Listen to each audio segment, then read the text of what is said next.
It's the Vagina Bible by Gunter.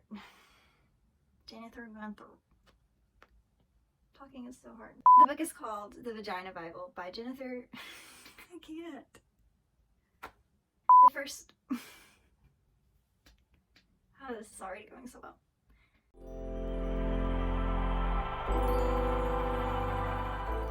Hi friends, and welcome to Fae Reads, where we talk about the things that make the mundane more magical, namely books. So it has been quite a while since I've sat down and done this. I'm sure we really don't care that much about my excuses, but I will just say August was a weird month for me. There was a lot going on. It was a time of transition. Basically, it just boils down to I went back to working full-time, or I've been working full-time, but I've been working from home for the summer, and I went back to going to work this month. So that was just a change to the routine. I'm still trying to get settled, but I did manage to get some reading done this month, and that's what this video is about, is just to talk about the books that I read in August. The first book I finished was an audiobook, and it's called The Vagina Bible by Jennifer, what's her name? Gunter. like the penguin in Adventure Time. And Jennifer Gunter is a gynecologist, and so the vagina is her area of expertise. So it's just a book discussing women's health and all of the different stigmas that come with it, especially in opinions about the vagina. And as a person with a vagina, that is something that is very important to me as it relates to my own health and well-being. So it was very educational and informative and really reassuring and liberating to be disavowed, I guess, of all the different rumors and stigmas behind what vaginas should look and be like. I learned a lot, but one thing that stands out for me, I learned that, you know, the phrase sisters but not twins. People say this in the beauty community a lot, especially when it comes to like eyebrows, which is very true for my eyebrows. My eyebrows are not identical, and just the idea of symmetry, we want our faces and everything about human bodies to be 100% symmetrical, but of course they're not. But the saying says sisters not twins. You're supposed to make your eyebrows or your eyes or your eyeliner or whatever look like sisters but not twins. They're not going to be 100% exact, but you want them to look alike. And so I'd heard that phrase before used in that sense, but she uses the phrase sisters but not twins to talk about labia, which I guess I never really thought that much about it, but I guess it's reassuring to know that, you know, not every part of your body is going to be 100% symmetrical. So if you have any insecurities about that, you know, that's good to know. Maybe that's too much information. Maybe I should cut that out. But again, I feel like it's just bodies, man. Humans are just humans, and we need to learn how to take care of ourselves and each other. So I don't think it should be that taboo or offensive of a topic. But if you are a person with a vagina or someone who loves people with vaginas, which I think we all should, I think it's a very informative book, and everyone should at least check it out.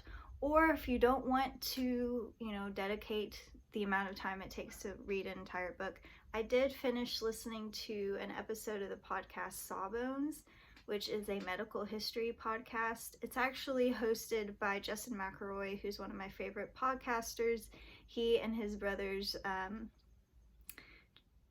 kept wanting to say Justin, his brothers, Travis and Griffin, host my favorite podcast of all time called My Brother and Me, which is more of a comedy podcast. But Sawbones is something that Justin does with his wife, who is a doctor. She's a family doctor. And really, they cover different topics in medical history. But this latest episode that I listened to was specifically about vaginas and rumors about them and the history of people dictating what vaginas should be like and all of the, you know, fallacies and errors behind that. And so that's really interesting and much more digestible. It's like no more than like 50 minutes. So if you're interested in the podcast, I'll try to link that below as well. I really enjoyed the audiobook, and I feel like, as always, I don't learn as much from audiobooks, so I would like to purchase a physical copy of it in the future just to have as a reference. The next book I finished was another audiobook called The Pretty One by Keah Brown. This is a memoir about Keah and her life, and it centers on her life struggles, as all memoirs do, but hers is unique in that she has cerebral palsy, and she's also a Black woman. So it's just growing, you know, the intersection of all those things and how they play out in her life. And it was really interesting. I feel like I'm more sensitive to disability issues after listening to her memoir. So that's something I'm always trying to do, is to broaden my perspective and try to understand people's experiences that are not like my own. So I really appreciated that about it. I also just think she sounds like, just listening to her talk, she just sounds like such a sweet person, and like I would want to be friends with her. She also loves pop culture, and that plays a huge role in the story. She works as a writer in the pop culture industry, like, you know, interviewing movie stars and things like that. So it's interesting to hear her little anecdotes about that. But I really liked it. Okay, so I've checked the official record, and I gave the Vagina Bible 4 stars and the Pretty One 3 stars, but I really enjoyed both of them, and I recommend both. The next book I finished was on ebook, and it's Lovecraft Country by Ruff. So I was determined to finish this at the beginning of August because the HBO adaptation premiered this month, and I did manage to finish it in time. And I had been intrigued by this book before. I actually purchased it years ago on my Kindle, and I had kind of forgotten about it, and then I heard about the movie coming, or the adaptation coming out, so it really motivated me to go back and read it. And if you don't know the premise, it's about this family. It really centers on our protagonist. His name is Atticus Freeman. He returns to his hometown. He's leaving the Jim Crow South, because this is set during the Jim Crow era, and he's returning home to Chicago. I think it's Chicago, but a northern city out of the Jim Crow area. And so he's going home because he's looking for his father. He receives a letter from his father, but then when he gets there, his father is missing. And the rumor is that this white man came with this fancy car that showed up, and he left, Atticus's father left with the white man. So he goes on this journey to find his father, and he ends up bringing along a family friend, Letitia, and his uncle, Montrose.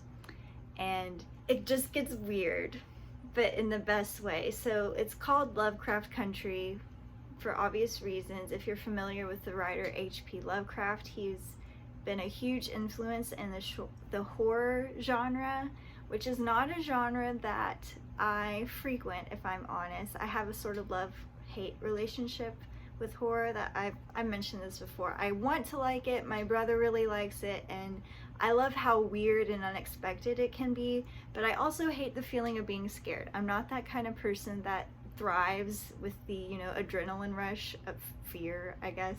And I hate, you know, when books or movies just kind of mess with my head and keep me up at night. And I'd heard of Lovecraft before. I know a lot of writers draw a lot of influence from his works, but I also know that he was very problematic, in that he was very racist, and he has a lot of racist overtones in his work, and I think he may have some nonfiction that's just very outrightly racist.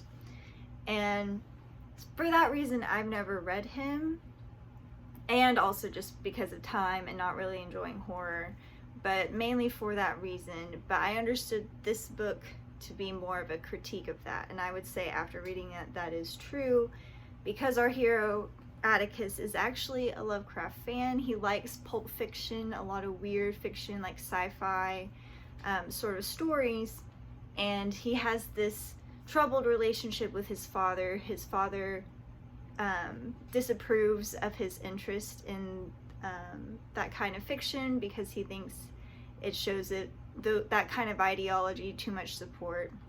And so the book discusses, you know, whether you can like something by still be critical of it, and, you know, enters into that whole debate. But I would say overall, I think the general message of the book is very anti-racist, and I really wanted to read it because of the HBO adaptation, which Jordan Peele is involved with. I think J.J. Abrams and some other people are behind it, but I really liked what I've seen from Jordan Peele before, so I wanted to be able to read the book so that I couldn't compare it to the HBO adaptation. But I really, really liked the book. It was so interesting, and it really wasn't that scary, at least for me. It was more just weird and fun, and I gave it 4 stars. The next book I finished was Silver in the Wood by Emily Tesh. This is a novella, a fantasy novella that reads more like a fairy tale. It's very fairy tale inspired. It's about this man who lives in the woods, and from the beginning we're not exactly sure what he is, and I don't think that it's even clear that he understands what he is, but he's some sort of supernatural entity that has lived in the woods for hundreds of years and has this very strong connection to the woods. The woods are actually part of land that is tied to the big house that's nearby, and the big house ends up being bought by going under new ownership, and the new owner is a young man, and he wanders through the woods and he meets the woodsman, and it's a romance, and they like slowly fall in love with each other. But there's also this conflict with this fairy tale creature that supposedly haunts the woods and robs unsuspecting maids and things like that. So the owner is trying to figure out if that's the same man as the man that he meets, or like who this character is. So it all just kind of goes from there. But it is a sweet romance, sweet LGBT representation, and I really like that. And it was just the perfect length to tell that story. And I believe there's a sequel coming. I don't know if it has released yet or not, but I'll double check in editing. But I'm honestly not sure, because I really liked where it ended. I thought it had a really nice ending, so I'm not sure if I'll read the sequel or not. We'll see. Once more comes out about it, I'll see if I change my mind. But for the novella itself, I gave it 3 stars. After finishing Silver in the Wood, I went on to another novella, which is Disowned by MJ Haag. Now, Disowned is a prequel novella for a new series by MJ Haag. I think I've mentioned before I really enjoyed her previous series, The Beastly Tales, which is a Beauty and the Beast retelling. And I knew she'd come out with a new series which is the Cinderella retelling. So Disowned is sort of a prequel that kind of bridges the gap between those 2 series. It's supposed to be a prequel for the Tales of Cinder and the Tales of Snow. We follow a protagonist who is a nobleman's daughter, and she is sort of being forced into marrying someone, but she doesn't want to, so she enlists help from, it's not her fairy godmother, but a woman who lives in the community who is known for doing magic and spells and things for people. And she gets involved into political intrigue that's plaguing the town. There's some kind of dark magic going on. So she and her little mentor try to get down to the bottom of things. And there's also a little bit of a romance. But it all just felt very flat to me. I didn't feel engrossed. I didn't care that much about the characters, and it all just happened so fast. Like the political intrigue, dark magic that was going on, I didn't really care that much about it. And supposedly there were cameos from the Beastly Tales, but maybe I'm just a big dummy. Maybe it's just been too long since I've read the Beastly Tales, but I didn't recognize any of the characters. So I don't know, that probably says more about me than about the book, but I was just a little disappointed by that. So I only ended up giving it 2 stars just because I don't know exactly what I was wanting, but I just wanted more. I think part of it had to do with the length. With it being a novella, I would have appreciated more development. The next book I finished was an audiobook called Culturally and Linguistically Responsive Teaching and Learning. And this is by Sharroky Hollie. I think it says what it is. It's a book about culturally and linguistically responsive teaching and learning. It's about creating a pedagogy that is inclusive to all cultures and languages, which is something that I'm passionate about. If you know, I studied Spanish in school. I love languages and culture. I minored in linguistics, so that's something that's is important to me. And it is what it is. Again, this is another instance where I feel like I would benefit from reading it physically, so maybe in the future I will go back and purchase it, but it was just something that I really needed to listen to in the moment to get me back in a specific kind of mindset. So I liked it and I gave it 3 stars. Now, at about this point, I did DNF a book, which is the first book I think that I've DNF'd this year, or at least the first one that I've DNF'd in my booktube career since I've started making videos, and that was The Deathless by Peter Newman. And this is a fantasy novel, and it really came to me unexpectedly. I've mentioned before I'm a mood reader, but more specifically, I'm a library reader. And so I'm very dependent on what's available at the library, and I like to recommend books for my library to purchase, and this was one book that I had recommended. And of course, when you recommend a book, when they buy the book, you are first in line to get your copy of the book. So I recommended it a while back. Honestly, I'd forgotten all about it, and then I got notification from the library saying, hey, your book is here. So I was like, okay, I'm gonna try to read it.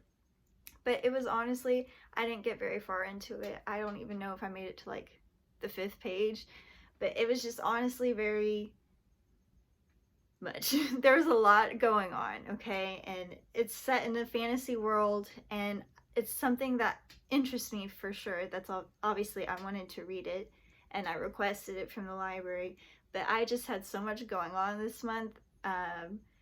I didn't really have the attention span. It's not the kind of book that holds your hand and guides you and explains everything that's happening. It just kind of tells you this is happening and you're meant to connect the dots on your own. And I just knew in the moment I did not have the attention span for that. So I returned it. I would like to get back to it eventually. So if you have read The Deathless, please let me know what you think. Whether I should prioritize that to get to it sooner rather than later. So being that I was in such a distracted mood, I knew I wanted to read something that I wanted to go for a book that I knew was going to be a really easy read for me. So I checked out the Bromance book club. This is a book I'd seen like rave reviews on. I was really intrigued by the premise. It's a contemporary romance, which is generally not my thing. I generally find them just to be kind of boring. But the premise of the book has a second chance romance element, which really drew me in. I love that sort of trope. I love when in a romance a relationship is already established and they already have history. It just makes it feel a lot more realistic to me. And I don't know, I just, you like the idea of love conquering all and overcoming all those difficulties. It's just nice to read about, right? And so it's about a Major League Baseball player who's married. They have 2 young children together, and she tells him that she wants a divorce, and it all boils down to they're having trouble in the bedroom. And she was kind of lying about it. He reacts badly, she wants a divorce, but that kind of wakes him up and he realizes he doesn't want to lose his relationship, he doesn't want a divorce. And he ends up confessing, that he's having relationship problems to some of his teammates. And they reveal that there's this secret book club that a bunch of the players are in on, where these guys get together and they read romance novels and try to use them as guides to help them with their own relationship issues. So just the premise of men reading romance was really intriguing to me, because I feel like in the real world it's not really a thing. I'm sure there's some outliers out there, so don't come for me. If you're a dude who reads romance, that's great. Good for you. I appreciate that for you, and there's room for you. you know, in the community, but you just don't see it that much. Or at least if there are men that are out there reading it, they're not as vocal about it as the women are. So it was just nice to see it from that kind of perspective. It was somewhat cliche and somewhat cheesy. There's definitely a bunch of lines that I roll my eyes at, but like for me, that's sort of part of the fun in reading romance. It's sort of a comedy as well. You'd laugh at how dumb it is, but it was still really engrossing. I really was invested in the relationship, and I really did want them to reconcile.